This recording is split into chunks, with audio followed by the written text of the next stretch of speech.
Welcome to Kidmissing TV. Today we're going to talk about the case of Frederick Tookie Holmes. That was his cute little nickname. He was 22 months old when he vanished on May 25th, 1955 from Grahamsville, New York, which is in the Catskill Mountains. In 2009, his sister submitted her DNA for comparison.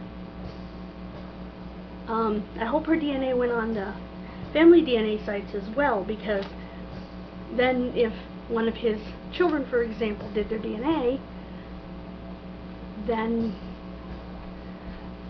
she could find him, because there's a good chance he was at an age where that's a definite possibility, because he was only 22 months old. You know, I don't see people taking someone that age, as I said in my previous video, for nefarious purposes. He would be, again, as I said in my previous videos, about 68 years old. So even if he had passed on early, he may have children, adopted siblings, nieces, nephews.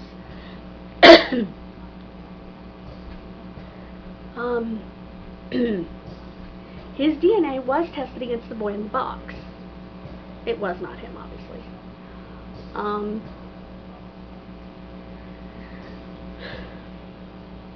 They also have said that Freddie, or Tookie, would wander off. He was 22 months old. Of course he wandered off. He was last seen walking down the driveway. Now, I don't know who saw him, but if I'm a mom, and admittedly I'm not, if my toddler was toddling down the driveway, I might follow him, you know, and try to turn them back. But again, it could have been a kid that saw him.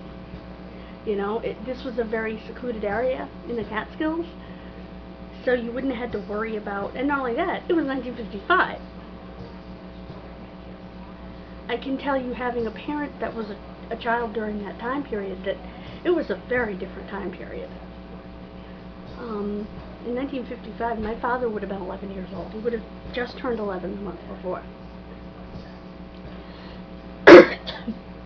And I know his experiences were very different than kids today. He could just run around the neighborhood and come home and go to bed, and they didn't worry about them. He'd get up early in the morning, go over to his best friend's house, who was just here, and yell for him to come out and go fishing, you know, when they weren't in school.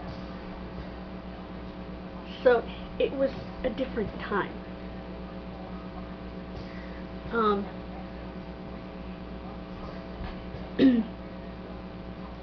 You know, because they checked the woods and everything, but again, it seemed more likely he wound up at the road. It was a huge search. They had choppers, and they had police, fire, and over 1,000 volunteers searching for this baby. Now, one wouldn't think that a baby could get very far. They actually move pretty quickly.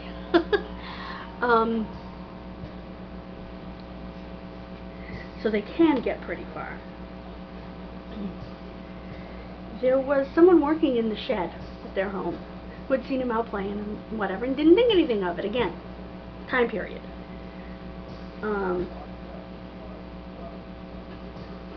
Now, it confused me, because it said the person working in the shed was the landlord, but it also said he was staying with the family.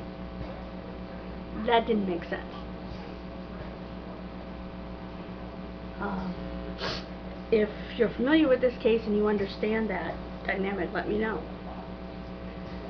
Because if you're the landlord, chances are you have your own place. Anyway.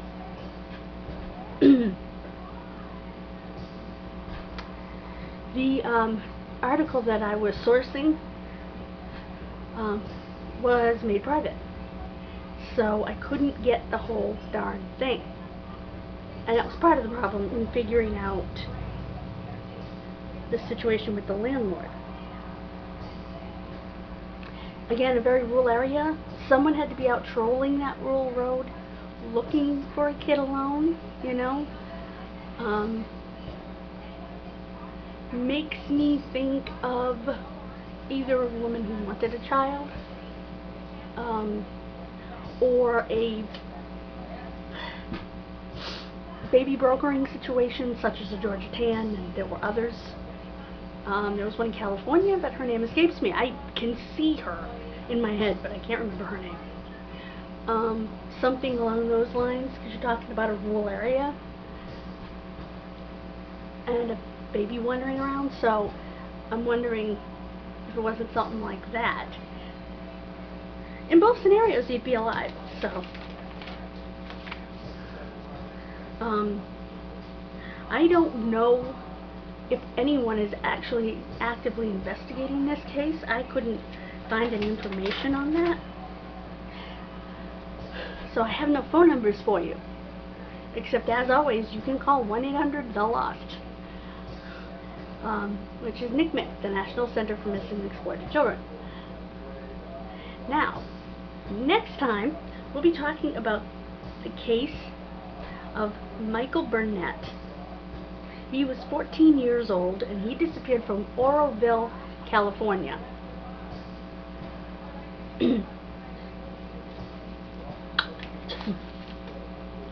So, I hope you'll join me for that. Have a wonderful day, and God bless.